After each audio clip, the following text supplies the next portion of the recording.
jadwal kebaktian GBI Alfa Omega pada hari ini semestinya adalah jadwal dari pendeta KM Yusuf Roni.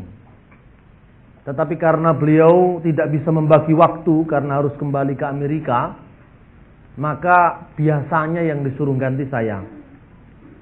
Memang lebih enak jadi pendeta senior.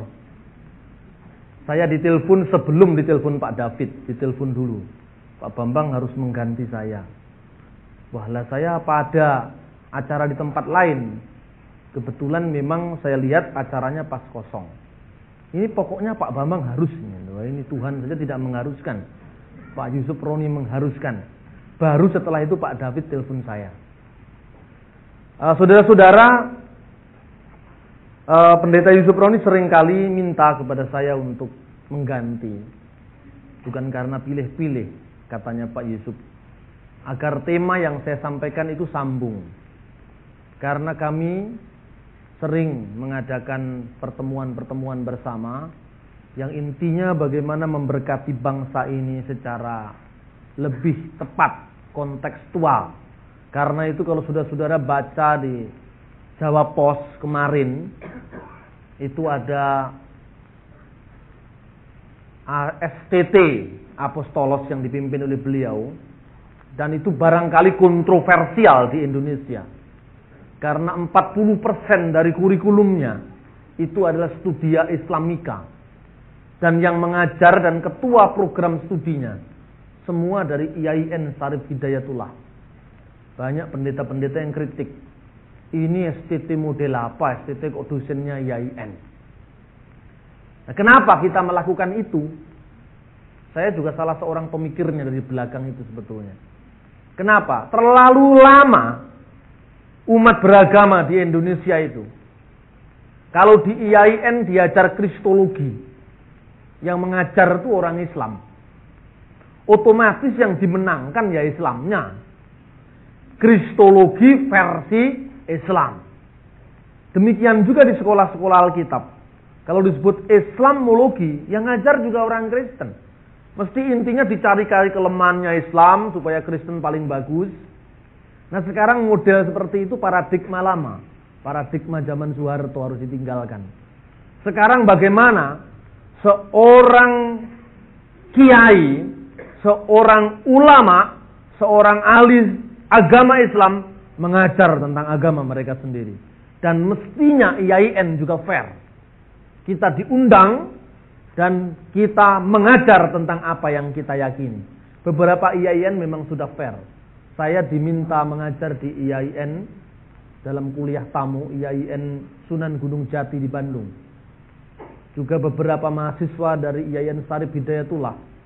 Itu saya ikut untuk menjadi narasumber dalam penulisan skripsi. Pastilah jemaat awam bertanya-tanya, lalu arahnya ini kemana ini? Bukankah sekolah Alkitab kita harus melahirkan seorang pendeta, seorang hamba Tuhan? Lalu kenapa yang ngajar itu adalah orang Islam? Nah ini tentu akan dipertanyakan saudara-saudara. Seringkali di dalam perjumpaan Islam Kristen hal ini menjadi ricuh. Beberapa tahun yang lalu ini akibat orang Kristen mengukur imannya orang Islam dari sudut pandang Kristen. Orang Kristen diukur imannya dari sudut pandang Islam. Makanya tidak pernah bisa rukun. Nah oleh karena itu tanpa kehilangan jati diri kita, tanpa kehilangan identitas Kristen kita, bagaimana kita agree in disagreement. Tapi lebih daripada itu, dengan kita mengerti orang lain, dengan kita mendengar langsung dari sumber yang bersangkutan, bagaimana kita menyampaikan kabar baik, mengkomunikasikan kabar baik tanpa gejolak. Ini yang akan kita pelajari di negeri ini.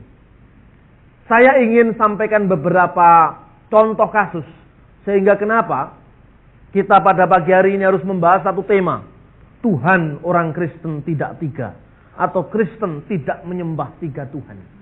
Ini yang sering kali menjadi tema. Menjadi ejekan. Menjadi batu sandungan bagi kekristenan di Indonesia. Karena mayoritas masyarakat Indonesia adalah pewaris dari iman Islam. Dan iman Islam sangat menekankan aspek keesaan Allah ini. Sehingga saudara-saudara, di dalam pandangan Islam, dosa yang tidak bisa diampuni adalah dosa yang menyekutukan Allah dengan ilah-ilah yang lain. Nah, kita mau membangun satu jembatan pemahaman komunikasi agar bagaimana mereka mengerti bahwa kita tidak bertuhan tiga. Nah, itu kalau tidak langsung berkomunikasi, bagaimana mungkin? Hanya orang Kristen ngomong di gereja begini, yang puas hanya orang-orang yang hadir di sini. Di luar itu orang tetap tidak mengerti. Karena itu harus dibangun satu jembatan. Gereja harus eksodus, berani keluar dan bersaksi di luar. Itulah yang ingin kita capai. Sehingga di sana terjadi hubungan yang sangat baik. Tetapi Injil tetap diberitakan. Di sana ada mengkomunikasikan kabar baik ini kepada setiap orang, kepada setiap suku bangsa, kepada setiap kalangan. Tetapi mereka tidak merasa terancam. Ini yang ingin menjadi agenda kita. Karena itu saudara-saudara, kalau tidak kita awali, ini tentu akan menjadi benih-benih disintegrasi bangsa yang sangat membahayakan bagi kelangsungan negeri kita ini.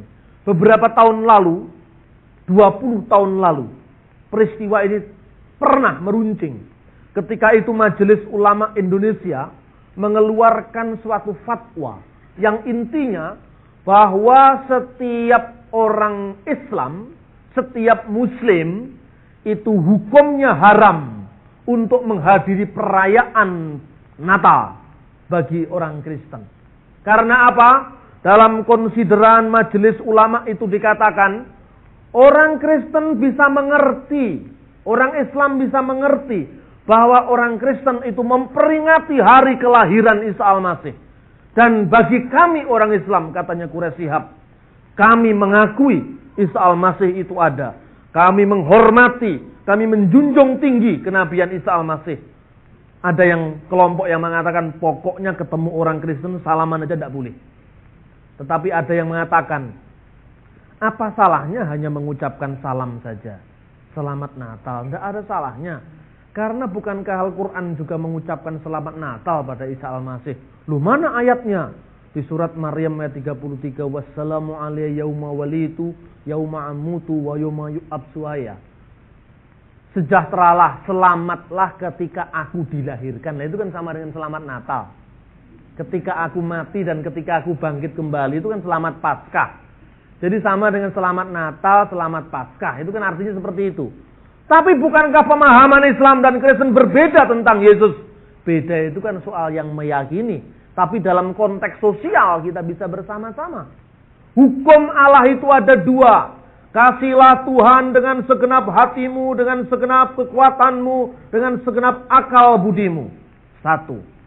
Yang kedua, kasihlah sesamamu manusia seperti dirimu sendiri. Katanya Kiai Agil, kemarin seminar sama saya di Bali, dia katakan, kalau sampean itu mengartikan salib yang macam-macam lah, saya tidak ngerti itu. Firman jadi manusia, kemudian wah sudah, itu terlalu sulit bagi saya. Saya mengartikan salib itu sederhana, katanya Pak Agil. Apa itu? Salib itu kan begini. Yang ke atas begini artinya hablun minallah. Yang ke samping begini artinya hablun minan nas. Sama dengan ini kalau gitu. Hablun minallah itu hubungan manusia dengan Allah. Mengasihi Tuhan Allah dengan segenap hati, dengan segenap pikiran, dengan segenap kekuatan. Lalu mengasihi manusia seperti dirimu sendiri. Ya itulah salib bagi saya. Sudah lumayan ketimbang Zainuddin MZ. Kan begitu saudara-saudara. Jadi kita jangan main target-targetan. Orang lain jadi terancam. Kemudian saudara-saudara, salah satu konsideran dari fatwa itu karena di dalam Al-Quran dikatakan, laqad kafara alladziina qalu innallaha huwal masih Isa ibnu Maryam. Kafirlah orang yang mengatakan bahwa Allah itu adalah Al-Masih, anaknya Maryam. Ya, kira-kira seperti itu. Karena itu, mengucapkan selamat Natal kepada orang Kristen asal Yesus dipahami sebagai nabi tidak ada masalah. Tapi kalau sudah dipertuhan, nah ini masalahnya. Ini bagi iman orang Islam. Karena itu saudara-saudara, ini perlu kita duduk bersama-sama, kita jalan bersama-sama, agar setiap orang saling memahami. Terjadilah dialog, terjadilah percakapan. Kalau orang percaya kepada Yesus atau tidak, itu kan bukan urusan kita. Itu kan urusannya Roh Kudus. Bukankah kita yakin tidak ada seorang pun yang berkata Yesus adalah Tuhan kalau bukan karena Roh Kudus? Hak kita apa untuk mengkristenkan orang? Tetapi kalau dia memang Kristen karena pilihannya, karena dorongan Roh Kudus, hak apakah kita untuk menolak dia? Amin. Nah, dengan demikian maka terjadilah suatu dialog, suatu percakapan di beranda iman dengan cara yang sangat baik. Illa billatuhiya ahsan, kata Al-Quran, dengan cara yang sebaik-baiknya. Saudara-saudara yang dikasih Tuhan, itu MUI zaman dulu. Sekarang ini presidennya Gus Dur.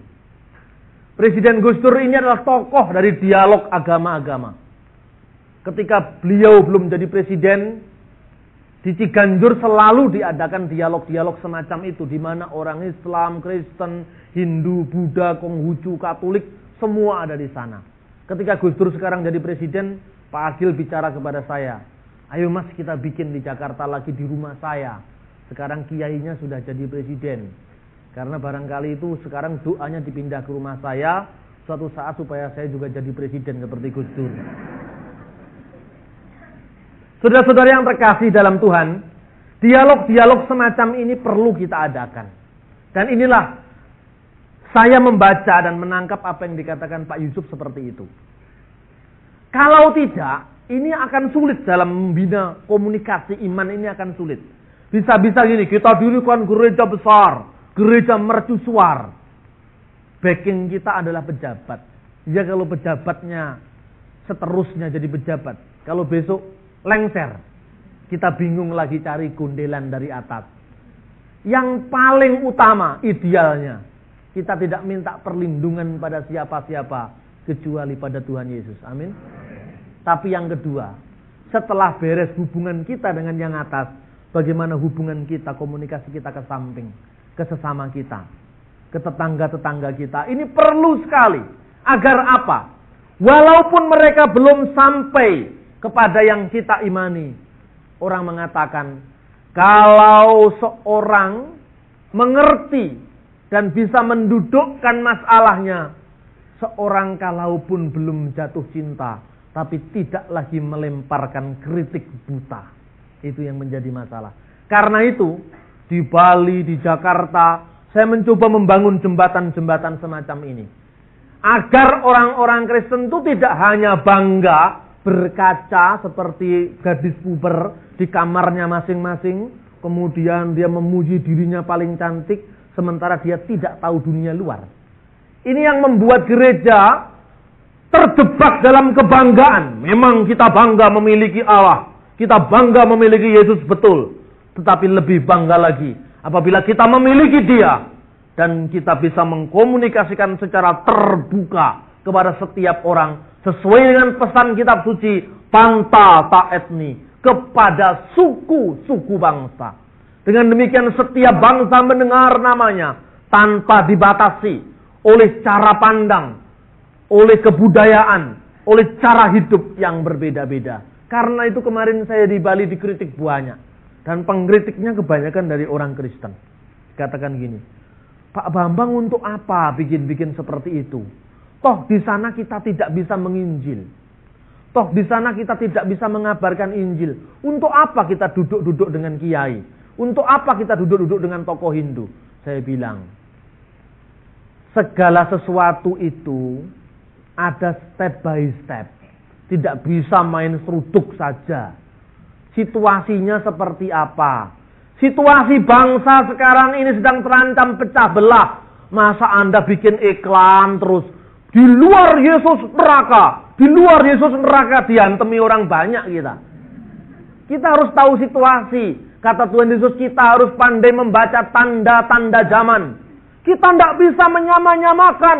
Roh kita berbeda, itu betul. Tapi di dunia ini kita satu bangsa. Di negeri ini kita satu umat. Karena itu tidak ada alasan untuk kita saling berpisah. Saudara-saudara, saya cuma berkata, kenapa saudara-saudaraku tidak bisa mengerti perbedaan antara kata sama dan bersama?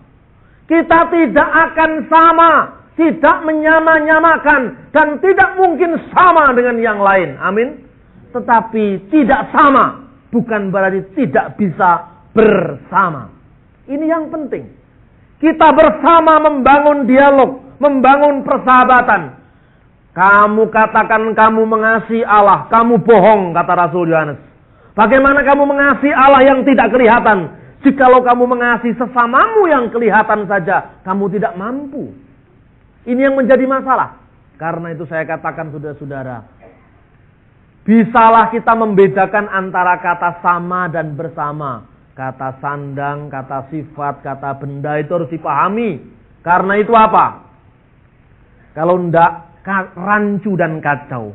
Ada orang Madura, minta maaf yang dari Madura. Ketika presiden datang, dia katakan begini. Assalamualaikum warahmatullahi wabarakatuh. Berhubung Bapak Presiden Gus Dur sudah datang bersama rombongnya. Dia tidak bisa membedakan kata rombong dan rombongan. Sama dan bersama. Berhubung Bapak Presiden Gus Dur sudah datang bersama rombongnya, ibu-ibu fatayat yang masih ada di panggung diminta keturunannya. Dan rekan-rekan pemuda Ansor yang masih merokok supaya dibunuh. Wah, ini payah ini. Jadi kalau orang Kristen tidak bisa membedakan kata sama dan bersama, seperti itulah kira-kira bandingannya. Tidak bisa membedakan kata sama dan bersama, rombong dengan rombongan, turun dan keturunan. Asal katanya sama tapi penerapannya beda. Lah kalau ibu-ibu fatayat diminta keturunannya, itu konotasinya apa itu? Diminta anaknya kan itu artinya. Nah saudara-saudara, demikian juga di dalam perjumpaan agama seringkali perselisihan semantik, perselisihan bahasa. Contohnya, Islam mengatakan Allah itu tidak beranak dan tidak diperanakkan. Di Kristen dikatakan Yesus itu anak Allah.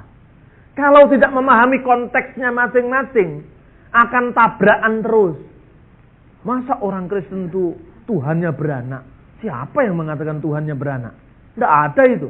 Karena itu tanpa ragu-ragu saya tulis, Allah itu tidak beranak dan tidak diperanakkan.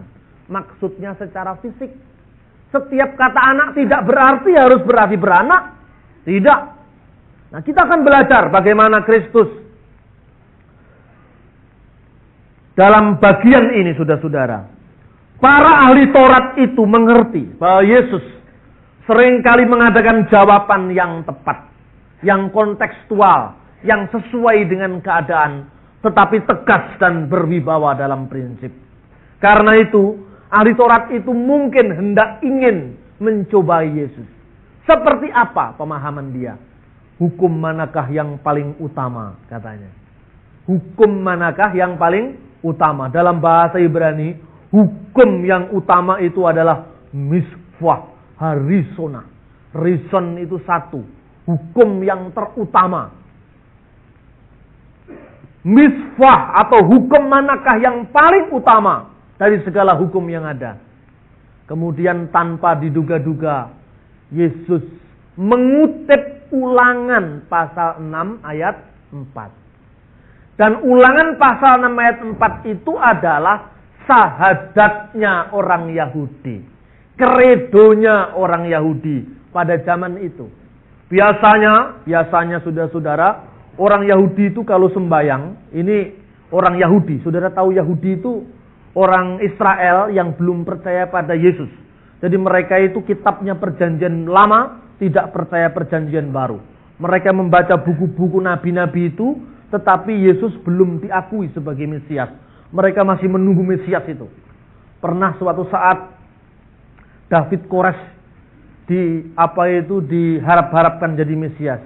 Tapi akhirnya belayang, nyasar, tidak karu-karuan, Yahudi kecewa gitu. Karena apa? Mesias sudah datang, dia tidak mau percaya. Itu orang Yahudi, saudara-saudara.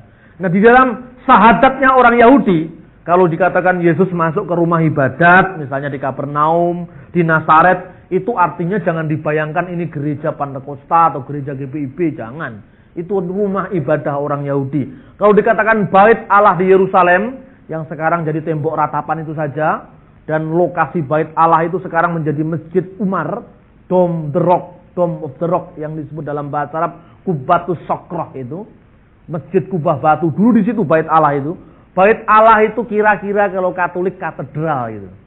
Terus kemudian rumah ibadat sinagoge itu kalau di gereja-gereja ya gereja gitu.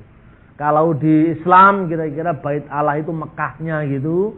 Kemudian rumah ibadat itu masjid-masjidnya yang tersebar di mana-mana itu Yahudi. Nah, di dalam ibadah salah satu unsur pokok dari peribadatan Yahudi itu namanya sema. Bagaimana kira-kira orang Yahudi itu memuji Tuhan? Dan bagaimana kira-kira Yesus terlibat itu? Ketika Yesus mengatakan hukum yang pertama adalah dengarkanlah wahai orang Israel, Tuhan Allah kita, Tuhan itu esa. Itu langsung orang Yahudi mendengar, orang Yahudi langsung teringat pada sema, pada sahadatnya. Kira-kira kalau dibandingkan dengan Islam, hukum yang pertama mana? La ilaha illallah, kira-kira seperti itu loh, sahadatnya seperti itu. Orang Yahudi mengatakan Sema Yisrael, dengarkanlah wahai orang Israel. Tuhan Allah kita Adonai Elohenu, Adonai Echad, itu bahasa aslinya. Karena itu biasanya mereka nyanyikan Sema Yisrael, Adonai Elohenu, Adonai Echad. Dengarkanlah wahai orang Israel, Tuhan Allah kita dan Tuhan itu esa. Kemudian jemaatnya itu menyaut, Barek malkuto leolam faed. Terpujilah kerajaanmu selama-lamanya. Itu kira-kira gitu. Nah, ketika Yesus menjawab Sema Yisrael, Adonai Elohenu, Adonai Echad, itu orang Yahudi langsung terperanjat. Berarti hukum yang terutama itu adalah syahadat kita. Tuhan itu Allah kita dan Tuhan itu esa adanya. Ketika saya di IAIN Bandung beberapa saat lalu, saya ditanya mengenai masalah tauhid ini. Karena bagi orang Islam, apapun akan mudah diterima asalkan tauhidnya beres. Tauhid itu keesaan Allah. Nah sekarang ini gereja di Indonesia itu lain. Kalau diserang mengenai masalah Tritunggal, masalah keilahian Yesus, dia berkelit ngomong yang lain saja. Akibatnya apa ya? Sudah. Berarti orang Kristen memang tidak bisa dibuat koncoan. Karena orang Islam itu temennya itu harus beresa Tuhannya. Kalau enggak berarti bukan teman kita. Bukan dari kalangan kita. Ini mestinya orang Kristen memiliki kepekaan dalam hal ini. Karena apa? Setiap orang Islam itu bisa bersahabat dengan siapa saja. Kecuali dengan orang musyrik. Orang yang Tuhannya banyak. Ini psikologi yang harus kita pahami ketika kita berdialog dengan teman-teman muslim. Karena apa? Kitab suci Al-Quran menyeru, mengajak dialog kepada orang Kristen, mengajak dialog kepada orang-orang gereja, kepada kita semua. Ya ahlal kitab, wahai ahli kitab, ta'alau ila kalimatin sawa'im ba'innana wa ba'innakum ila na'buda illallah. Wahai ahli kitab, wahai orang-orang Kristen dan orang Yahudi, ta'alau ila, marilah datang kalimatin sawa, kepada kata titik temu, kepada common platform, ila na'budu illallah, bahwa tidak kita sembah kecuali Allah saja. Karena itu denyut nadi, jantung, degup dada seorang muslim adalah la ilaha illallah. Ini makna yang harus kita pahami. Dan ini cocok dengan hukum yang terutama yang diajarkan Yesus. Hukum yang terutama, dengarkanlah wahai orang Israel, Tuhan Allah kita, Tuhan itu esa. Kata yang diterjemahkan Echad bahasa Ibrani, itu bahasa Arabnya Ahad. Allahu Ahad. Nah. Ya kulhu Allahu Ahad. Kul, katakanlah Allahu Ahad. Allah itu esa. Ini mirip dengan bunyinya teks ini dalam bahasa aslinya. Sema Yisrael Adonai Elohenu, Adonai Echad. Echad bahasa Ibrani, Ahad bahasa Arab. Karena itu kalau diterjemahkan dalam bahasa Arab, Isma'u ya Israel, itu Sema Israel. Ar-Rabbun ilahuna Adonai Elohenu Rabbun wahid. Atau Allahu Ahad Adonai Echad. Terus saya ditanya, "Loh Pak, kok mirip?" Kita saudara. Kenapa mirip? Kita saudara. Loh iya betul. Karena bapak kita satu, yaitu Ibrahim. Ibrahim punya 2 anak, satu terah kita ini, yaitu Ismail dan Ishak. Ismail itu melahirkan suku-suku Arab yang sebagian jadi Kristen dan sebagian lain jadi Islam. Jadi Arab tidak selalu Islam. Kemudian Ishak itu menurunkan bangsa Yahudi, di mana Yesus lahir di sana, dan kekristenan juga muncul di sana. Karena itu satu terah, kira-kira samalah dengan orang Tionghoa dengan orang Korea gitu, orang Taipei gitu, kira-kira sama. Kira-kira sama dengan orang Bali dengan orang Jawa Timur gitu, atau orang Jawa Tengah dengan orang Sunda, kira-kira masih mirip satu sama lain. Masih mirip. Katanya huruf di Jepang itu namanya huruf kanji. Itu hurufnya sama dengan huruf Cina, tapi bacanya lain. Kalau mungkin guru dibaca boksu, di mana dibaca bok apalagi gitu. Saya tidak tahu. Itu artinya, karena kita memang masih satu, rumpun, kita ini masih saudara. Karena itu saya selalu sampaikan berulang-ulang, bahkan ketika saya sampaikan di dalam kitab 1 Korintus pasal 8 ayat 4. Di sana bunyinya dalam teks bahasa Arab. Kalau saudara pergi ke Libanon, sudah pergi ke Mesir, Alkitab kita juga bahasanya Arab. Di sana dikatakan apa? Wa an la ilaha illallahul ahad. Bahwa sesungguhnya tidak ada ilah selain Allah yang esa. Itu Alkitab yang dipakai di gereja Syria itu. Bahwa istilah la ilaha illallah itu ternyata ada dalam 1 Korintus 8 ayat 4. Nah, kalau begini kurang apa? Akhirnya majalah umat wawancara dengan saya. Majalah umat itu majalah Islam. 8 halaman, namanya Rampai. Judulnya La ilaha illallah juga. Lalu ada gambarnya gereja, tapi berkubah. Kayak masjid gitu atau masjid kayak ini. Lalu ada salibnya. Ada salibnya. Lalu setelah itu telepon berdering dari mana-mana. Pak, ceramah di masjid saya. Oh ya, insya Allah kapan? Nah, nanti ceramah mengundang orang Kristen sampai diprotes. Biar saja, biar mereka cerdas gitu. Nah ini sering, karena apa? Sudah la ilaha illallah, gampang komunikasinya. Nah tapi orang Kristen itu kadang-kadang memang aneh, bikin bahasa sendiri. Di Indonesia itu orang Kristen bikin bahasa sendiri. Itu tadi, ini saya kritik ya, nyanyian tadi ada yang keliru. Tuhan yang lebih tinggi daripada segala Allah. Allah itu tidak bisa jamak lagi. Mestinya Tuhan yang lebih tinggi dari segala ilah, bukan Allah. Karena itu lembaga Alkitab Indonesia sekarang sudah mengkoreksi terjemahan baru ini. Yaitu dalam edisi yang baru, perjanjian baru. Tidak ada ilah lain kecuali Engkau ya Tuhan. Bukan tidak ada Allah lain huruf kecil. Itu kan orang Inggris. God itu bisa God besar, bisa God kecil, bisa God Father, bisa God Mother. Kalau Arab nggak bisa. Nah seringkali suasana barat dibawa untuk memahami bahasa Indonesia. Akibatnya kacau. Kacau baru tingkat bahasa, baru tingkat omong-omongan saja belum sambung. Karena itu Yesus sangat kontekstual. Ketika dia berkata pada orang Yahudi, tentu dia akan berbeda ketika Yesus berdialog dengan orang Samaria. Ketika dia berkata kepada bangsa Yahudi, dia langsung mengambil bagaimana perasaan yang terdalam dari orang Yahudi, bahwa Sema Israel, Adonai Elohenu, Adonai Echad. Orang Yahudi langsung kaget. Hukum yang pertama, setelah Allah itu esa, kasihlah Allah dengan segenap hatimu, kekuatanmu, akal budimu, dan kasihlah manusia seperti dirimu sendiri. Seluruh hukum Taurat tersimpul di dalam kedua hukum yang utama ini. Lalu Yahudi itu langsung tidak bisa berkutik.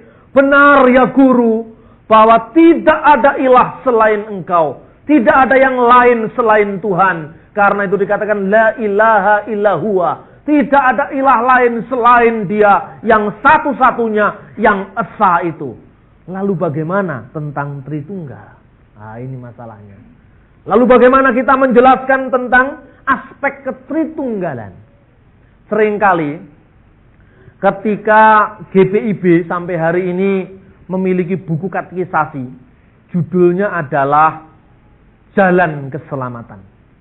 Itu sebetulnya berasal dari sebuah buku katekisasi yang diciptakan oleh John Calvin, reformator.